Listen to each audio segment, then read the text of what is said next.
Here we have verse 14 of the 7th chapter of the Gospel of John. Jesus has come to Jerusalem. He's done so more or less secretly. He hasn't made an open display of his presence there.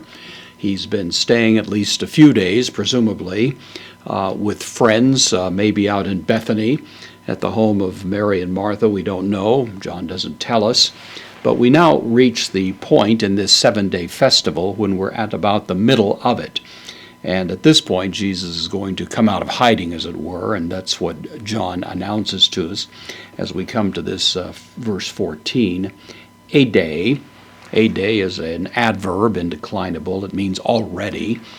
Here, de, the postpositive, but already, sort of idiomatically, it is implying to us something on the order of kind of suddenly or unexpectedly. Tes, heortes, this is the genitive of the word for feast, so heorte, the word for feast, this is the genitive of it. And here we have now the genitive of the Greek verb mesoo.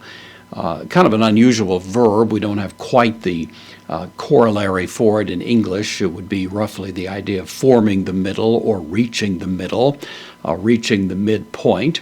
This happens to be a participle. It's a present active participle, feminine singular genitive going along with tes, heortes. This is the entire thing is called a genitive absolute, which means it's an independent clause, which is simply setting up, framing the main statement that's going to be made. So we could render it something like, once the middle point of the feast had been reached, or having been reached, having arrived at that point already, suggesting that then immediately, without any further preamble or other preparation, Jesus, who is the subject now of the sentence, and the main verb of the sentence is here, anebe. This is from anabino, I go up. Anabino here is the third person singular aorist, active indicative, so Jesus went up. Ace, preposition takes the accusative, to hieron, went up into the temple, not into the naon, which would be the inner sanctum, of course, of the temple, the Holy of Holies. The New Testament carefully distinguishes the one from the other, but this is to the temple precincts, to one of the outer courts of the temple, which makes sense in the context. So he went up into the temple, kai, and then a didasken. This is from didasco, I teach.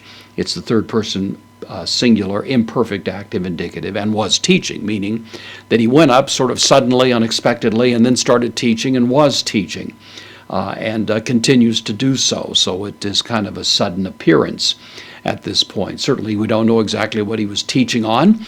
We don't know what the content was. John doesn't bother to tell us this, but the very fact that he was there teaching, of course, is sufficient to arouse a reaction, and we're going to see something of that and of the aftermath of this event as John continues to inform us of what took place.